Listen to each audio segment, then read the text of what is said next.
Are you enjoying the game today, too? I am. Because I certainly am. In fact, I have decided to fully embody the spirit of today's topic. I'm currently crouching on the edge of my seat, my senses are heightened, and I have convinced myself that I am invisible. Right. You can't see me, can you? I am a shadow. I am the wind. I can see you perfectly fine. You are balancing precariously on an ergonomic office chair, and you are going to hurt yourself. Please sit down before we have to fill out an incident report. You have no appreciation for the ninja arts. But fine, I'll sit. I'm just trying to channel the energy of, the mid-'80s. Yeah. Today, we are unpacking a title that basically defined my childhood concept of speed, gravity, and total frustration. We're talking about the Taito classic, The Legend of Kage. Or Kage no Densetsu, to use its original Japanese title. It's a game that holds a very specific, and I'd say somewhat chaotic, place in the history of action gaming. And just to set the parameters for you listening, while this did start as an arcade game in 1985, today we are specifically deep diving into the 1986 home console version. The NES or family computer version, yes. That's the one most of us played while sitting on a shag carpet, drinking juice boxes and just screaming at the TV screen. That's a fair distinction to make. The home console version is the one that really permeated pop culture, especially in the West. And the title was just... The overseas title is simply The Legend of Kage. No subtitles, no numbers. Just the legend itself. So, take us back. It's the golden era of the 8-bit generation. Most games were about, jumping on turtles or shooting aliens. What made Kage stand out? Well, think about the genre. It's a side-scrolling ninja action game set in the late Edo period, but the feel was entirely different from its contemporaries. Right. If Super Mario Bros. Was about weight and momentum, Yeah. The Legend of Kage was all about verticality and velocity. Oh, the nostalgia is hitting hard with this one. I remember the first time I pressed that jump button. In other games, you just kind of hop. In Kage, you fly. You launch into the stratosphere. The trees are huge. The castle walls are massive. And you are just this tiny red speck zooming through the air. It was a very specific visual style, often called pure Japanese or Wa style. Deep, dark forests, stormy skies, moats filled with water. It wasn't cartoony. Exactly. It wasn't the cartoony Japan of other games. It felt a bit more gritty, a bit more serious. Yeah. Despite the completely absurd physics. It felt cool. That's the only word for it. But let's introduce the cast of this Edo period drama. You play as Kage, which literally means shadow. You're an Iga ninja, and you have a mission. The mission is as classic as they come. The villain is the demon warlord Yoshiro Yukigusa. He has a legion of monks and ninjas, and he has kidnapped Princess Kiri. Kirihime. Yes. Okay, we have to stop right there. We need to talk about Princess Kiri, because I have a theory that she is the worst hostage in the history of hostages. That's a harsh assessment. Is it? Let's walk through the gameplay loop. You fight through the forest, you kill the monks, you swim the moat, you climb the impossibly high castle wall, you storm the keep, you slash the ropes and save her. You feel like a hero. A hero. And then, Literally 2 seconds later, before you can even celebrate, a random enemy jumps out of nowhere, grabs her, and just runs off to the next stage. instantly. It happens instantly. It is a bit of a man's eye routine, isn't it? The game sets you up as the competent hero that's Tsukomi, and then the plot acts as the chaotic fool, the book, just undoing all your hard work immediately. It's just an endless loop. Well, technically, it's a structured loop. In the arcade, it did go on forever, but in the NES version, this catch-and-release mechanic is tied to the season system. The seasons. What do you mean? Yes. The game is divided into chapters, or seasons.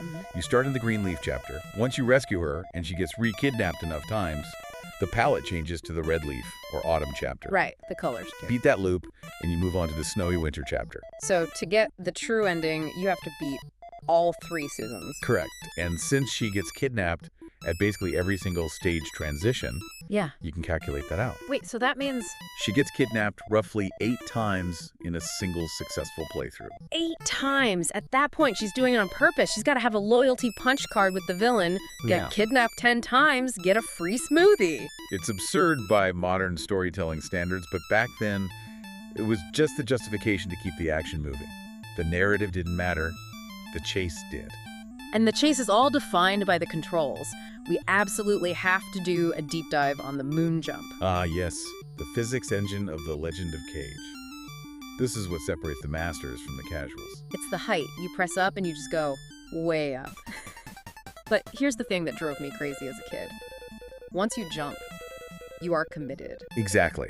Unlike Mega Man or Mario, where you have air control to steer left or right mid-jump, Kage's jump is a fixed trajectory. Oh. Once your feet leave that branch, your arc is mathematically locked. It's terrifying. You jump and you feel powerful for like a second, but then you see a projectile, a shuriken, maybe a fireball, drifting slowly toward the exact spot where you were going to land. And you can't do anything. Nothing. You're just screaming at the TV, move, turn.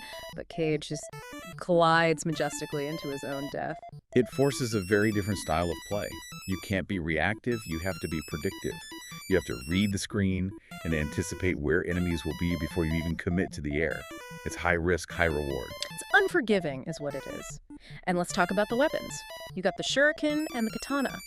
The balance here is interesting. The shuriken has unlimited range, and in the NES version, if you're in the air, you can throw them in 8 directions. But only in the air. On the ground, you can only throw forward like a plebeian. That design choice reinforces the core mechanic. Yeah. The game wants you to jump.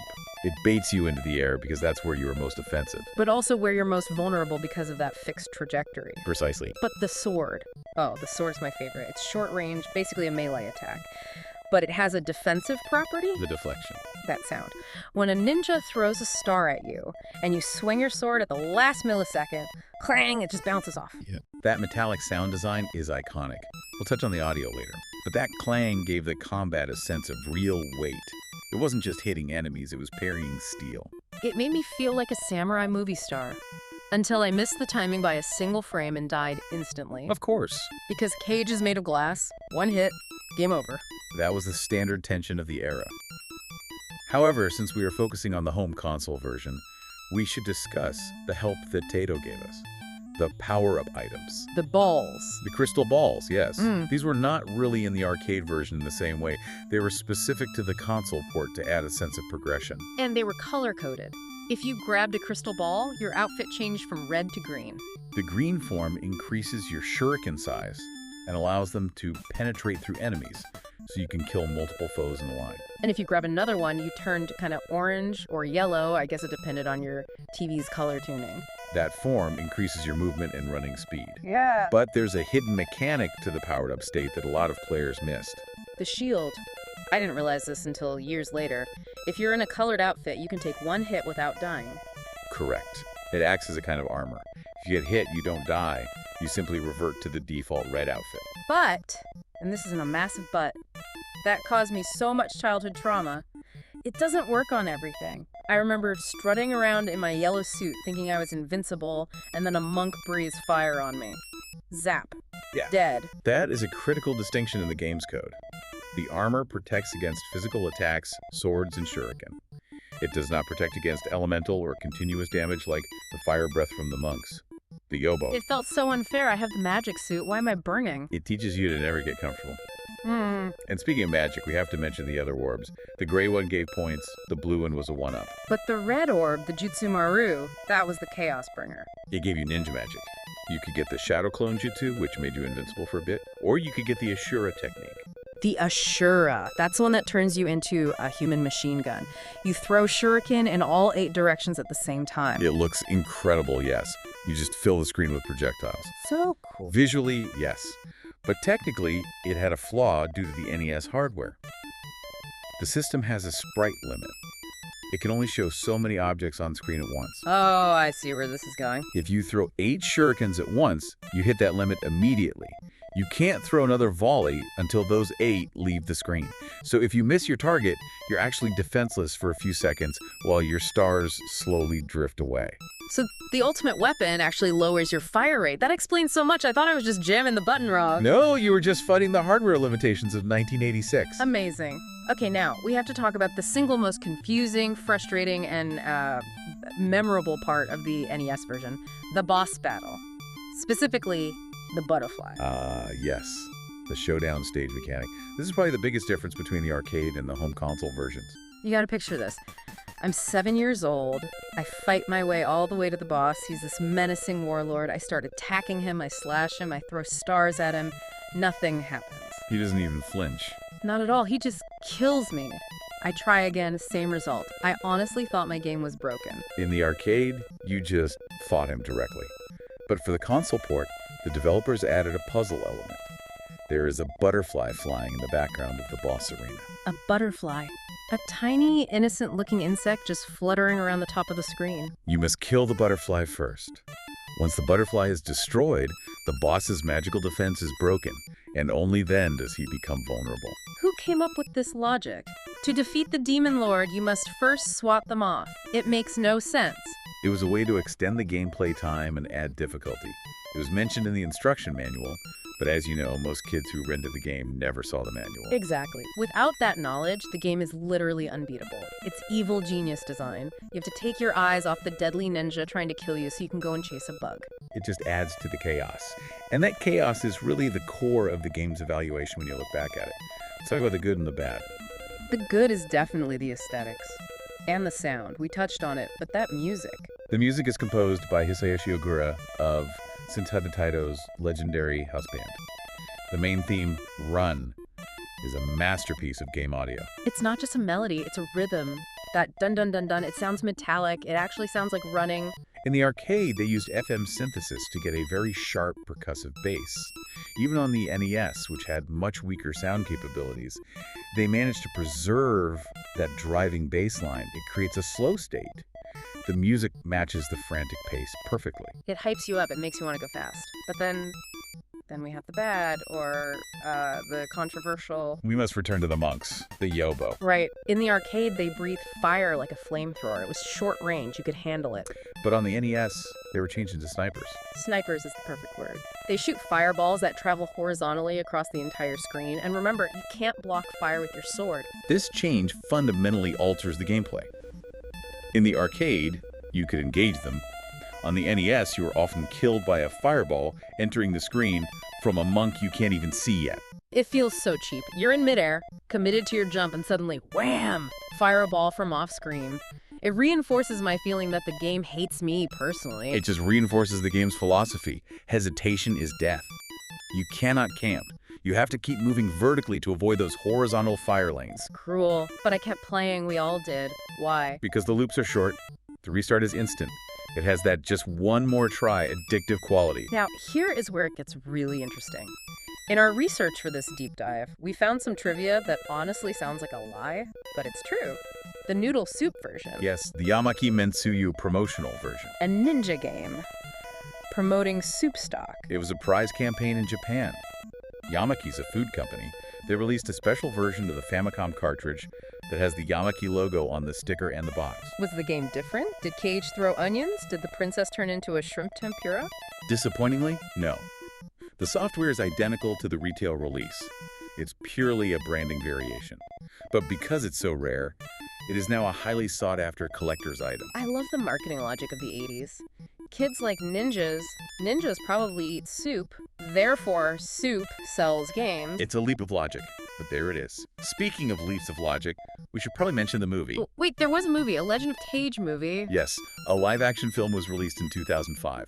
But be warned, it has almost nothing to do with the game. Let me guess.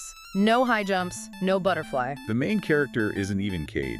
The villain isn't Yoshiro. It's basically a generic period drama that just licensed the name. A classic case of adaptation in name only. That is heartbreaking.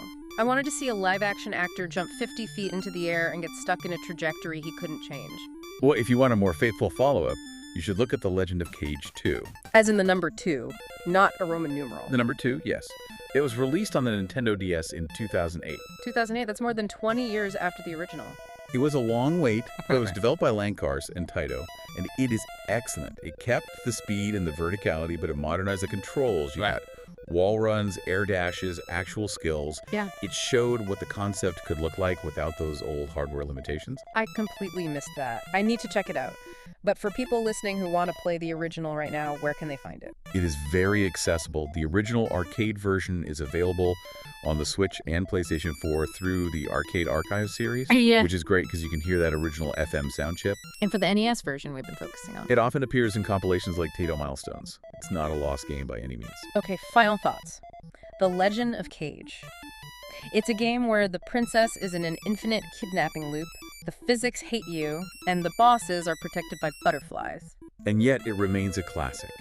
It captures the essence of that 80s arcade spirit. It wasn't about a deep story. It was about the pure joy of movement. Yeah. The moon jump might be frustrating, but when you chain those jumps together, deflect a shuriken with a perfect clang, and slash a monk in midair, it is pure dopamine. It really is. It's a flow state simulator. It's fast, it's chaotic, and it's just undeniably cool. Just remember, always check for butterflies before you engage the enemy. A valuable life lesson, to be sure. All right, listeners, think about this.